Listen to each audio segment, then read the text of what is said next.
terang. Lajeng sinten ingkang kawisuda pinangka dados Hamangku. Kakang Ranggawawi. Srasa panjenengan menika randhat kaes dhewe menika sampun kaleksanan anggen kula misuda. Minopatih Hamangku bumi ing Praja Majapahit. Atas nama pasurujuk aning para saguru wonten ing Praja Majapahit ing kalenggan menika kakang panjenengan kula aturi nderek nyekseni. Mboten wonten sanes kalih tiga ingkang kepiji namung setunggal Riyo nambi Minopatih Hamangku bumi ing Praja.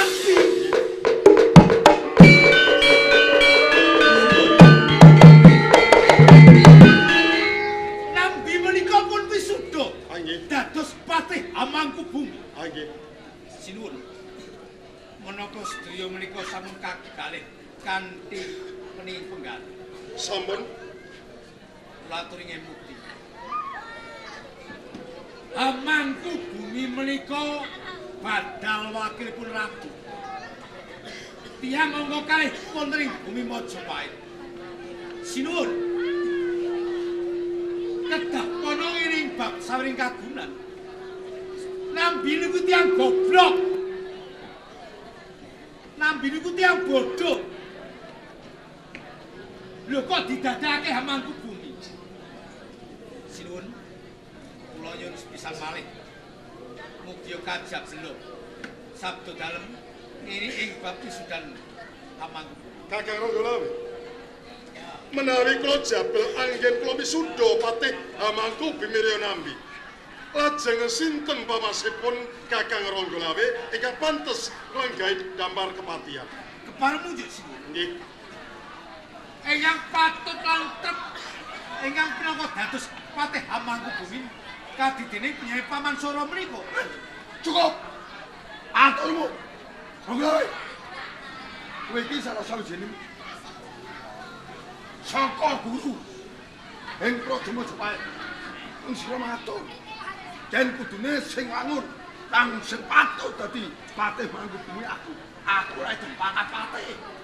Aku wis cukup dadi paranpara ning Praja Majapahit. Nggonmu patut aja sampe awakmu dhewe maturmu kudu nganggo watonan. Iku dengan sane Gunung Prabu Kertanajaya Jawardhana. Sampe enakmu dhewe. Sinuwun. Kula munjuk ngarsa dalem, kula matur wonten ngarsa dalem ingkang kados mekaten. Mboten karo kangge diri pribadinipun Ranggawawi. Nanging ngeman tumrap negari Majapahit sarta para kawula wonten ing Majapahit. Kula aturi ngemuti. Bilih Hamangku bumi menika kedahipun tiyang yang tatak lan tanggun. Nanging mlayu kados sinambi. Nambi niki wong jireh. Nambi ora wani getih. Kula ngaturi ngemuti rikala perang Tartar. Sinten ingkang pinangka dados palang jojo? Boten ketok ilune diapun nambi. Niki Ranggawawi. Ingkang kalih rikala wonten pangaipun Prabu Jayakatwang. Senopati sakembaran Rangga Janur Segara Winotan. Boten wonten ingkang kula nandingi. Nambi niki nggih boten ngerti. Ora wani ngetokke irume, ora wani getih. Ranggawawi ingkang maju ing Adiloka. Tasih saged pun menika. Kenging pedhangipun Segara Winotan, kenging sabeten pecutipun si Rangga Janur. Mila kanthi menika kula nyuwun sepisan malih. Kedah dipun batalaken, dipun nurungaken ing bab wisudan. Kakang Ranggawawi. Sabda Pandhita Ratu. Datan kena wala-wali. Ndak tetepake nambi Minopatih Hamangku bumi Praja Majapahit. Sinuwun. Kepareng kula munjuk. Menika hasil parpatan menapa nggih kersa dalem Sang Prabu ingkang misuda minangka Hamangku. Menika saking pasurujaning para sagura ing Praja Majapahit. Oh, Kula nemtokaken dhateng pilihanipun para sagura. dados menika sampun musyawarah. Nggih. Sampun karembak saderipun. Nggih. Ateges ingkang jumurung nampi dados Hamangku Bumi menika sedaya para saka guru wonten ing Majapahit. Mekaten nggih. Sinuwun menawi tetelo kados ngaten, para saka guru Majapahit mulai mikir ora nganggo bathone nganggo dengkul. Mingkemon apa? Awe. Langat pangucapmu. Anganmu serawean. Ripatmu pandelangan. Itu muncrat. Ilermu lewer gandane banget. Iki nesani Sunan Prabu Tarka. Dede cacaning dipati. Pendaning wong sudra apa-apa. Iki dudu prakaramu nabrak. Iki prakara negara lan kawula Majapahit. Kowe bisa ngucapi tembung kaya ngono mergo ora ngrasake kaya apa rekasane Yasa Majapahit. Kowe mung trima kuwi kloso kanggo melar. Ae, apa? Nabran kula prapingan nampa nawulung undangan ing pendopo. Uga dumelu ngriginake swasana ing kraton Majapahit. Rasa iku, ilahe tekamu ing ndopo ora mung ngriginake jroning sono pasewakan, jroning pinisudan Patih Hamangku pun neng kowe dasarmu golek musuh. Are yen pancen kowe golek musuh, dadi nampi musuh nanging iki nabrak. Piye? Nabrak. Kowe nantang. Iya, nantang. Iya. Wis tuwa.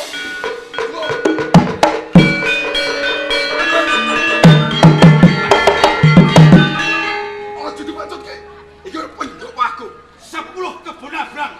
Ronggola ora bakal sapecah. 20. Ronggola ora bakal Lungguh. Lanang-lanang jagat. Kowe iki salah sawijining pangayoman. Kowe iki saka guru. Lho ning kok ora ngerti tatanan. Kaya pakartine wong acemplek. Lanang-lanang dhewe. Pantelan kowe cicilan pendhok aku. Ora ngergani resa dalem Sang Prabu Kertajaya Jayawardana. Iya. Tuh.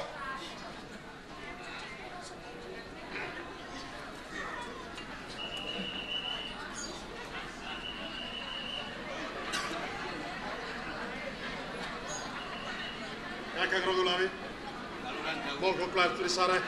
Kakang Nabrang klatur linggah Kang Prayoga. Ingsun panguwasa tunggalane Praja Majapahit. Sang Prabu Kertajaya Jayawardana wis nentokake dina iki nambi katetepake Patih Hamangku Bumi Praja Majapahit.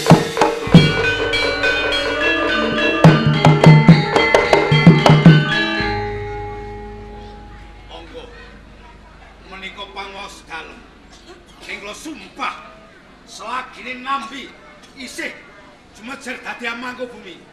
Ronggola ora bakal ngacik bumi Majapahit iku.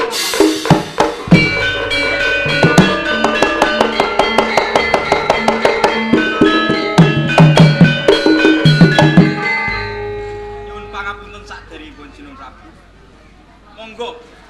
Monggo penyerahan dalem jabel kemawon. Anggen penyerahan dalem paling paninirma dumateng kula kang supados lenggahi dampar komplangipun Patih Hamangku Bumi. Jalaran tasih wonten saka guru wonten ing Majapahit ingkang dereng sarujuk. Arya Nambi, Nggih. Kang sira kuwi dilairake lanang. Kang sira dadi penderekku, dadi pendereke Sang Ramawijaya. Saiki dadi abdiku oleh Praja Majapahit. Sang Prabu Kertajaya Jayawardana. Sira ndakat minopatih Hamangku Bumi ora karepe ingsun pribadi. Nang kabeh parusuraning para sagur ndak tetepake kang sira dadi patih Hamangku Bumi Praja Majapahit. Sinuwun menawi sedaya kula sampun dados dawuh penyerahan dalem dumateng kula badhe sagah hanglampahi lan sumpah kula badhe ngiwakaken ing bab kapribaden kula badhe nengenaken ing kewajiban kula wonten ing Praja Majapahit. Bagus kaya Arya Nambi. Nggih. Sajengare Kakang Ronggola wis kowe pendhopake ing Praja Majapahit. Kanggo pandhataring Arya Nambi. Ing satiki ndak perintah kanggo supaya ngendhake pakartine bali oleh Praja Majapahit. Kangge ngetingalaken dharma bekti wonten ing Praja Majapahit. Kula badhe setrika angkah waisi marang tambahi paestu.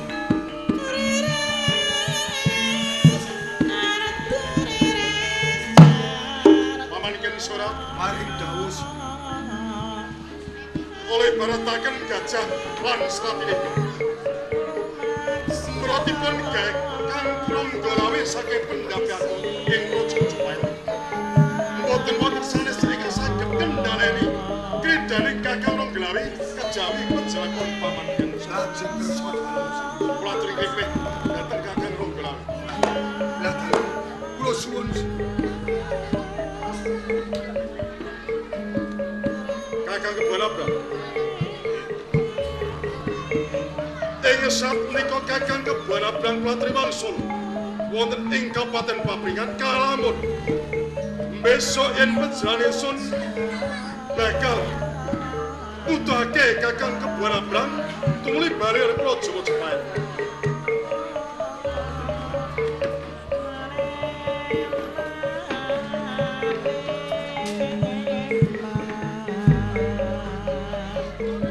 Prajurit, derek no.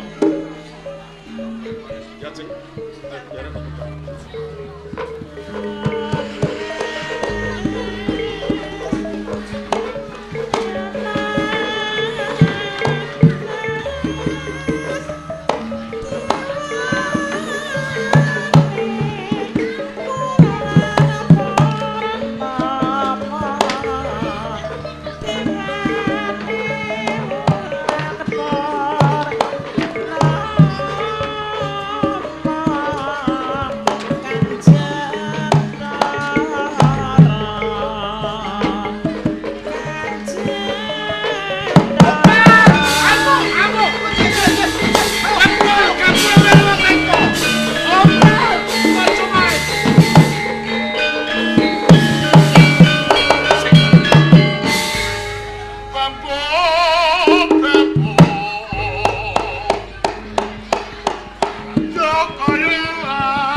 dawuh aku apa kowe? Paman Ken Sora. Niki kok kowe kok dalan. Kowe gak nglakoni Ronggolawe. Saking mboten kiat mampeng ubali nepsu kula milingaken pradene Lawe ing Dapa Majapahit. Mboten marem mboten legane nyuget. Waduh si Lawe. Nang dudu kowe Sumbarmu kaya pegah-pegahno kowe. Ronggolawe. Tedoyo tedaling sak bumi. Nabran. Nabran lan Hei, nabrak. Ojo Ronggolawe. Ken pancen kowe juru legoro liya. Sinten? Kowe tandhian. Ayo iki. Tandhian Ken Sora. Ojo Ronggolawe. Ken Sora yen kiwan. Hei. Bajingan. Kowe iki tilas bajingan piye? Kowe didadekke Dipati Mapringan, kudu nungke malah matur nuwun ngersa dalem Sang Prabu Kertarsana Jayawardana. Kene iki kon bali Mapringan, kowe nyegat lakone Ronggawe. Kowe kepengin gawe onar apa kowe kepengin gawe tentrem? Gawe tentrem. Hei, yen gawe tentrem kowe aja kowe tandingan karo Ronggolawe. Nek lari men kula mati ing tangan kula niku tentrem. Tangeh lakone tepamuru. Iya. Ayo. Tumbang gaman. Kira-kira ambuhe pusaka, ambu pusakamu apa ambu pusakaku? Mboten, Paman. Hei, Mboten. sing pusaka ora mung ketok. Yang sate. Hei. Nabrak. Nggih. Sing dawuh dudu ngersa dalem Sang Prabu Kertarsana Jayawardana ing aku. Parantara ing Majapahit. Kang sira bali Mapringan. Lowang. Aja kowe suwani ing Majapahit. Yen ora entuk timbalan ngersa dalem Sang Prabu Kertarsana Jayawardana. Nggih. Gelem? Hai! Sawetara titip nyawamu. Sok liya dina ketemu. Oh, tak tagih kowe dening kowe tang lawan. Saiki wani bisa tangkep takku. Patung Lawe.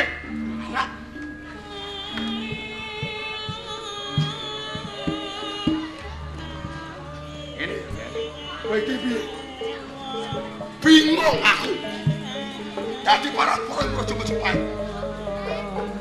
Yen kowe monggo ana bener aku dari aku. Yen riyo nabi didapingi pate mati kowe. Lha malah aku kanggo pilihan. Jenenge wong tuwa iki padha karo aku iki godhong waru ora melu-melu. Perkara pate mangko bumi ki ra dudu aku to. Kandiya ingkang sepuh kedahipun Paman Sora tanggap. Menapa kula nuding dhumateng jengandika Paman? Menika ateges kula pribadi. Kula pribadi kang kepengin dados amangku. Kowe iku. Lho kok biyen ora matur jane Paman? Paman. Kok kowe meneng? Meneng karo meneng. Menapa menawi kula matur kula saged lampah jemen dados amangka bumi? Paman. Kula mboten lila mboten legawa. Menawi to tetep nampi dipun wisuda dados amangku. Ya Kraton Majapahit iku tataning nyawa. Rikala sing glagah rerayungan isih wujud alastare. Menika kathah pangurban. Lho bareng wis kelakon jumujeng dadi kraton arep dirusak. Kawula arep disengsarake. Mila kanthi punika Paman. Selagine nambi sih dadi amangku bumi. Majapahit ben Majapahit, Tuban ben Tuban. Sampun.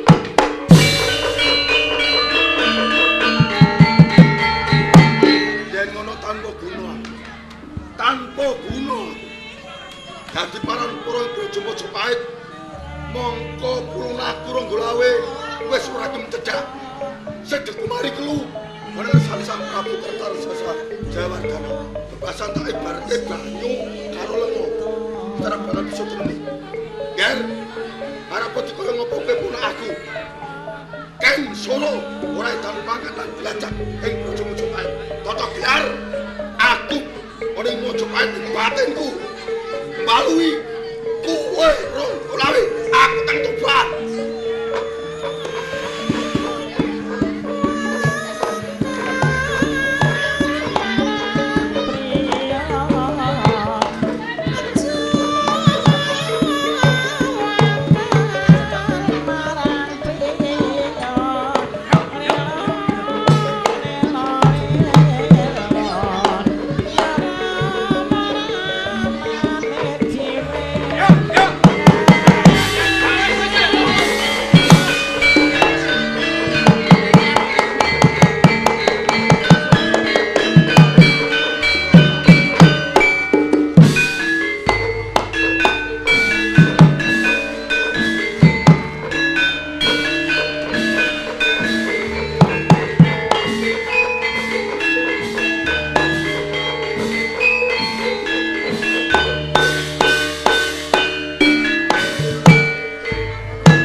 mancal nganti mencelat.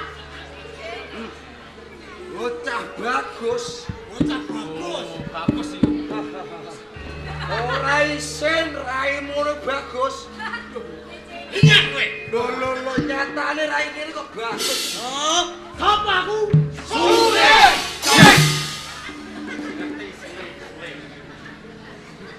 Sing buku bondo rai iki sapa?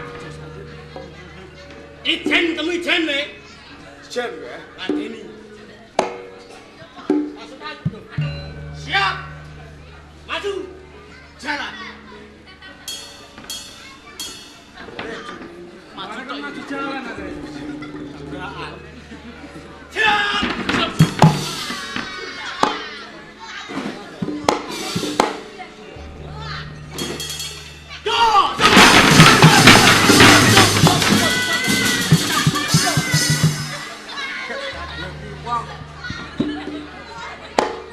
Bocah bentok umat. Bocah edan iki tak kei semangat. Semangat yo kebacut kuwi. Bisa kaget aku. Kowe kaget? Kaget kowe. Kaget. Aku dhewe kaget kok. Sino kok?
Anteni nang pinggir kali ya. Tak ladeni. Ayo. Semoga.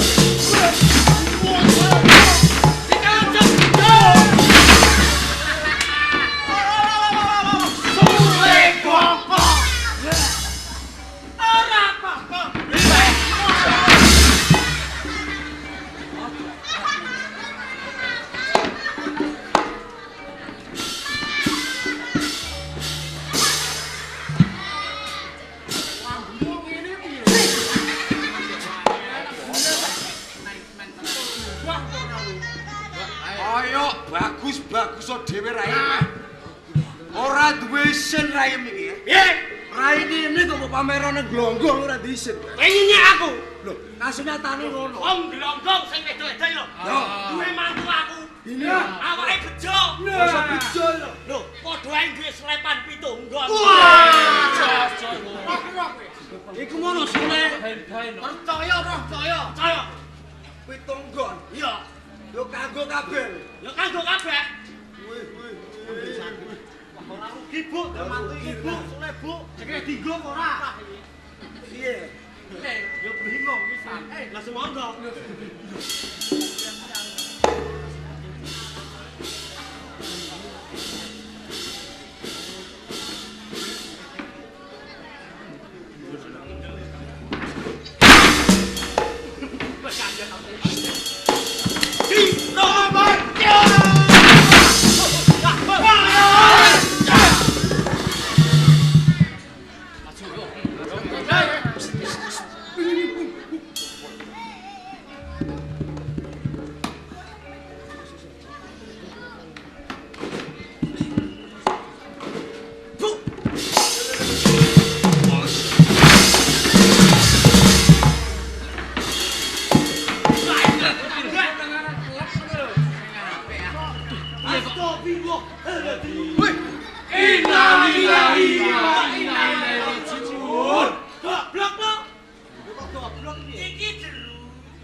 Maksudnya dampingi orang ngono. Aku ki kei dorongan.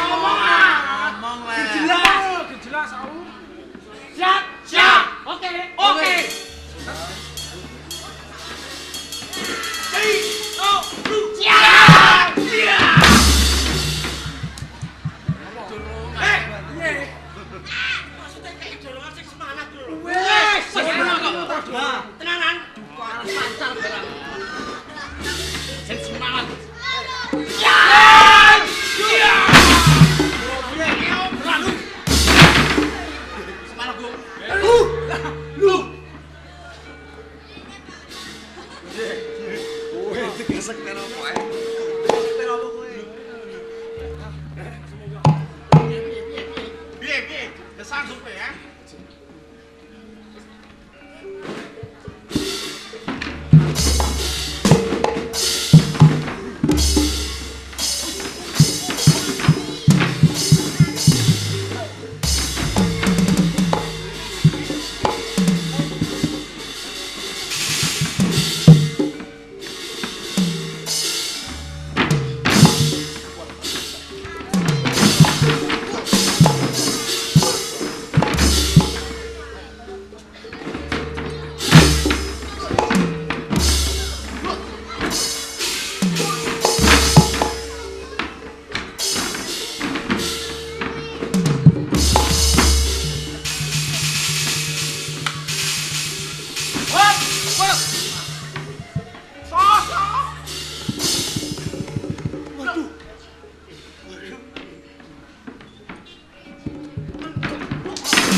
Komandan apa le? Telepon. Anggere kakancangan tak goco ndasem ya. Siap, gerak. Itu mesti ngayu. Tegak, gerak. Tang muka, gerak. Piye piye? Apa nek? Tang muka ngene. Tang muka gerak. Gerak. Ora umum baca kok. Tang muka, gerak.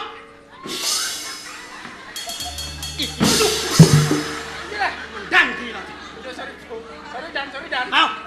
Matra, ketemu aku.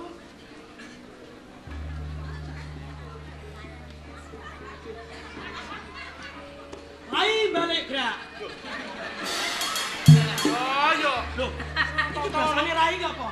Rai balik gerak. Umum ae. Hah? Ora umum kok. Balik. Piye? Cang muka gerak. Dasem balik.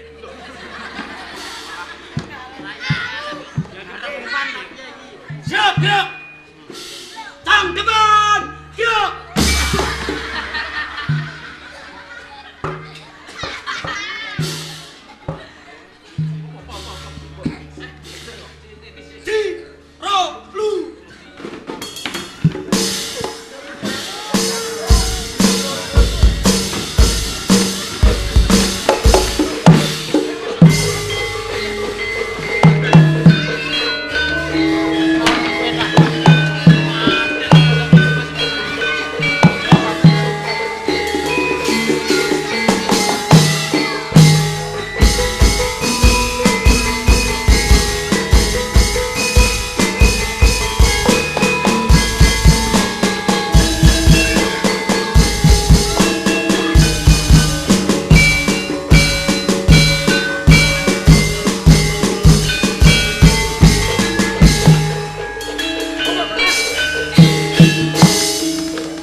Diangkat di patih mangku bumi. Kenapa kowe ora trimo, Aku nganti kaya ngene ana Majapahit. Piye? Mergo aku ora sarujuk.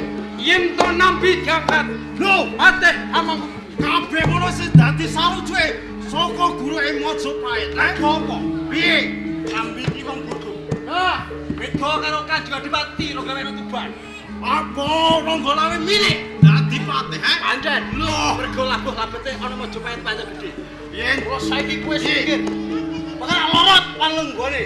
Patih apa kudu penak kowe rekoso wong Majapahit, Maju sajaga. Lakon pakai.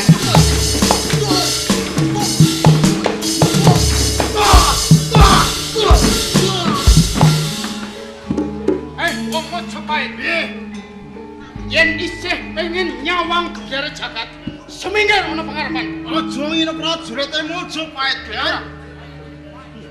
Aja mung kowe kroyon koncor wong rebahmu.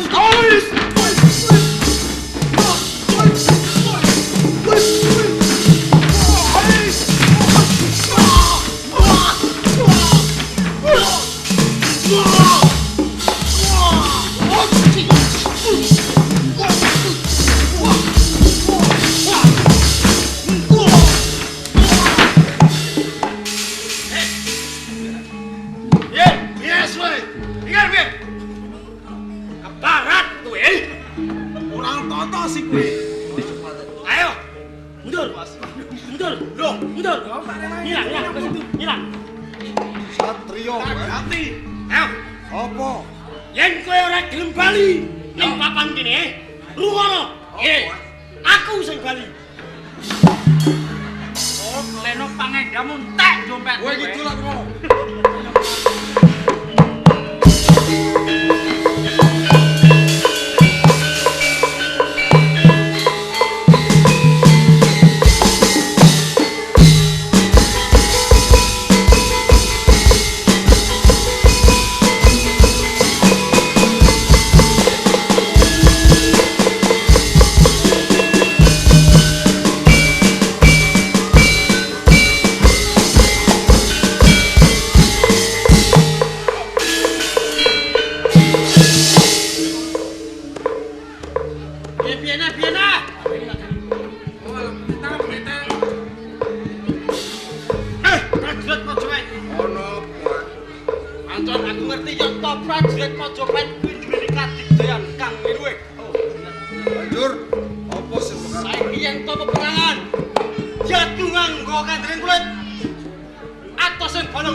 Senajan kau prajurit ana ing Tuban, padha bosah basah kaya dene babatan paci.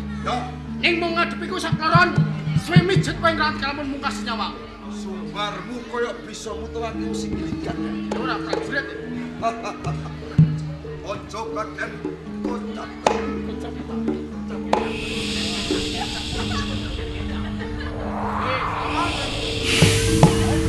Bakal tak anti paman kene. Oh, ini tahu wis. Oh.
Aku nyandek lawan lakumu. Ora ateges aku wedi karo kowe. Sing kok karo piye? Yen durung kowe tumekane pati ana papan kene. Luwih becik kowe pamit anak lan bojo. Aja waton ngocap. Yen to perjurit Tuban ora balik ana ing Tuban. Bakal tak biyuki bathang sayuta. Hei. Patahe prajurit Tuban ora kebocah. Bayi. Menang piro? Yen to prajurit Tuban durung bisa numpes. Tapes tanpa tilas lawan prajurit saka Majapahit sing ora bisa bali. Yo, kena. Nanging Tuban bakal tak gawe segara getih. Kena. Yen to prajurit Majapahit bisa dirampungke iki.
Nggonku nilarake kelawan kowe tenane Kakang bakal geglagan oleh sak tengah nyawas.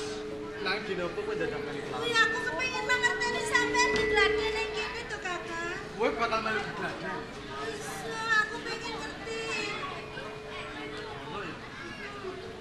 Yen kaya ngono ngene, Pak. Piye, Kakang? Kakang pengen mangerteni. Wis ana undak-undakane apa durung nggonmu ngladi Aji Jaya Kawijayan saben dina? Aku dhewe ya ora ngerti, Kakang, mau sampean meneng ae terus aku ngertine piye. Saben dina Kakang harus digladi kelawan kowe. Lah nek aku ya ora ngerti keundakane nggon ngendi, ora ngerti wong sampean ora gelem ngandani kok, Kakang. Yen kowe ora ngerti tak wene ngerti. Ing sisih kono kae ana watu kang gedhe. Terus Taman ana Aji Jaya Kawijayan. Dimen watu kang gedhe kae bisa ajur mumur kaya dening bulan. oh kaya ngono. Nanging nggonmu ngecakno Aji Jaya Kawijayan. Kowe krungu swara apa wae ora sah dadak kok gatek. Atimu madhep mantep kersaning Gusti tumuju ning watu gedhe kae. Tapi sing ngono sampean sumingkir. Oh yen kena malah ajur mesake. Kakang bakal ana ing samburi. Iki anu ya, Kakang, aja nganti.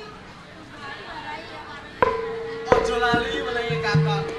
Krungu swara apa wae ora sah dadak gatek.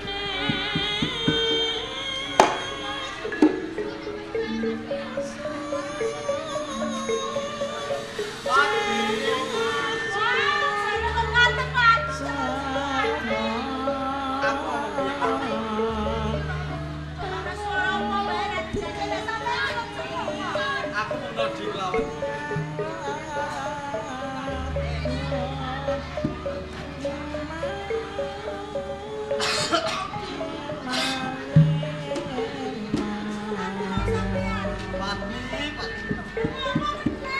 Kakak ki watu rasa ndedok kok. Sing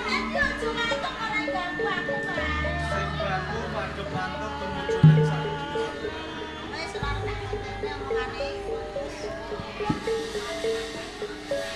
Pati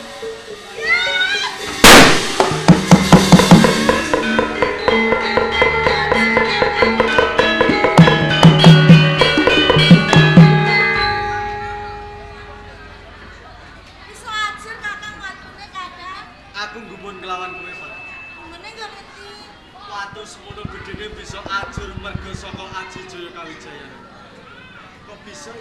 Lah iki mau sing marahin ayo sampeyan to Kakang, nek ora ana sampeyan mesti aku ora iso apa-apa, Kakang. Senajan sing gladi Kakang. Nanging kowe ora duweni tekad lan karep kang madhep mantep kabeh mau ora bakal kasimbat. Senajan to aku tekad lan madhep mantep, nek yen sampeyan ora marahi aku iso apa? Aku nek yo ora iso apa-apa to Kakang. Yen ngono Kakang pengen mangerten. Kowe rak mung wong bocah wadon. Ayo cawadon. Sing lumrah bocah wadon pakaryane macak, masak, saha manak. Nanging gene apa? Kowe pengen duweni Aji Jaya Kawijayan kaya dening Kakang Rangga Gage. Jare kaya ana unen-unen Kakang. Wong wadon aja nganti kalah karo wong lanang. Yen lungguh padha cendheke, yen ngadep padha dhuwure. Dadi yen wong lanang duweni Aji Jaya Kawijayan, wong lanang iso gelut, wong wedok ya iso gelut, nang ngono to Kakang. Bagus. Sakliyane kuwi bakal pecake kanggo. Yo tanggo nulungi wong yen lagi kena susah apa ana sing godho yen ana apa kowe brandal-brandal ngono kuwi lho Kakang. Kowe yen aku ngerti yo tak tulungi aku to Kakang. Rak yo ono Kakang to sing bakal sampeyan tulungi. Iya nek ana Kakang, nek Kakang ora ana nang cedhakku, yo mesake wong kuwi mau yen ora ditulungi. Ayen aku ora duwe apa-apa nek yo ora iso tetulung karo wong iku mau to Kakang. Bagus, Pak. Sakwise Kakang krungu tembung-tembungmu kang kaya ngono, rumangsa seneng atine Kakang. Nanging Kakang mitungkas kelawan. Yen kowe tetulunga kelawan liyan, yen bisa tetulunga kanthi lair tulus ing batin, aja mawa pamrih. Aku apa-apa ora tau mawa pamrih kok Kakang. Aku ki ikhlas apa wae aku tetulung wong ya ikhlas apa-apa ikhlas aku ora tau mawa pamrih Kakang. Tenan. Tenan. Matur nuwun. Jarene wong yen apa-apa mawa pamrih kuwi ora becik. Ora becik kepiye? Ya ora becik pomo tetulung mawa pamrih. Oh berarti yen ngono tetulunge kuwi ya tetulung sing mawa pamrih nek ya ora apik to. Pomo dialani wong terus malese ala nek ya ora apik. Yen ngono prayoga tenan atiku. Alah yo wis ora apa-apa. Wis bocah ayu, duweni Aji Jaya Kawijayan kang sekti mahambara, atine apik. Aku ala Kang. Sing kandha kowe elek sapa? Ya wong aku jenenge wong desa nek yo elek wong ora ngerti apa-apa yo elek kok. Apa kowe ora ngerti to, Pak? Apa Kakang? Saben-saben aku cedhak kelawan kowe. Senajan kowe mung wong saka desa. Liringe mripatmu, enceping lambemu. Ora tau ngecepi kok Kakang. Nanging aku krasa uga manise tembung-tembungmu ndadekake rasa seneng sakjroning ati. Apa gelem yen kowe tak pek bojo tak jak omah-omah? Apa Kakang? Apa gelem yen kowe tak pek bojo bakal kula jak omah-omah? Sampeyan ki aja guyon kaya ngono lho Kakang, senengane kok guyon. Kakang ora guyon to, Pak? Kakang ora nate guyon kelawan. Dadi ki mau anggone seneng karo aku, anggone pengen kepek bojo kuwi tenanan to Kakang. Kasineksen langit lan bumi. Aku seneng kelawan kowe lair tulus ing batin. Kok gak ngaku sih, sampeyan kondo seneng kok ning ngarep ning bumi ra kondo seneng. Kuwi dudu watake Kakang Rangga Gage, Pak. Yen Kakang Rangga Gage kandha tresno, nganti tumekaring pati tetep tresno. Kuwi tenan. Aku kuwatir lho Kakang.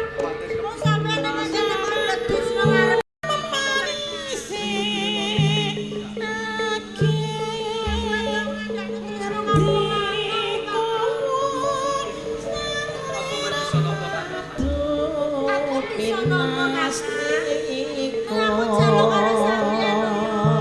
Nyuwun apa? sampeyan ki wis tresnani Kakang kanthi lahir batin.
sayekti dumunung ring sira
sekseni danyang glonggong.